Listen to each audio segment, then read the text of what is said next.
أعوذ بالله من الشيطان الرجيم.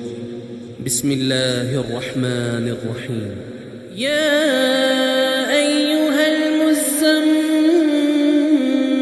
قم الليل إلا قليلا نصفه أو انقص منه قليلا أو زد عليه ورتل القرآن ترتيلا إنا سنلقي عليك قولا ثقيلا إن ناشئة الليل هي أشد وطئا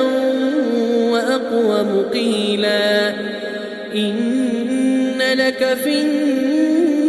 النهار سبحا طويلا واذكر اسم ربك وتبتل إليه تبتيلا رب المشرق والمغرب لا إله إلا هو فاتخذه وكيلا واصبر على ما يقولون واهجرهم هجرا جميلا وذرني والمكذبين أولي النعمة ومهلهم قليلا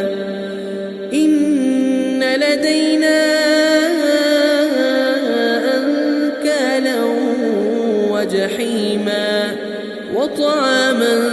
ذا غصة وعذابا أليما يوم ترجف الأرض والجبال وكانت الجبال كثيبا مهيلا إنا أرسلنا إليكم رسولا شاهدا عليكم كما أرسلنا إلى فرعون رسولا فعصى فرعون الرسول فأخذناه أخذا وبيلا فكيف تتقون إن كفرتم يوما يجعل الولدان شيبا السماء منفطر به كان وعده مفعولا إن هذه تذكرة فمن شاء اتخذ إلى ربه سبيلا إن ربك يعلم أنك تقوم أدنى من ثلثي الليل ونصفه وثلثه وطائفة من الذين معك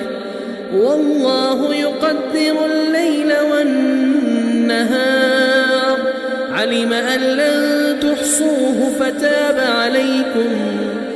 علم أن لن تحصوه فتاب عليكم فاقرؤوا ما تيسر من القرآن علم أن سيكون منكم مرضى وآخرون يضربون في الأرض يبتغون من فضل الله وآخرون يقاتلون في سبيل الله فاقرؤوا ما تيسر منه وأقيموا الصلاة وآتوا الزكاة وأقرضوا الله قرضا حسنا وما تقدموا لأنفسكم من خير تجدوه عند الله هو خيرا وأعظم أجرا واستغفروا الله